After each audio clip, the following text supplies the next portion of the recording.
হতে চেয়েছিলাম প্রিয়জন, কিন্তু আফসোস হলাম সবার প্রয়োজন, প্রিয়জন নয়। প্রিয়জন হতে গিয়ে বারবার প্রয়োজনে ব্যবহার হয়েছি।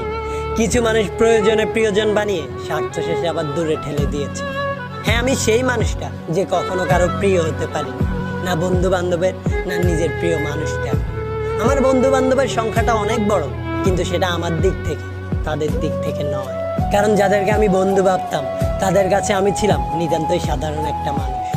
যারা আমার কাছে বন্ধু নামের প্রিয়জন ছিল তাদের কাছে আমি ছিলাম শুধুমাত্র প্রয়োজন।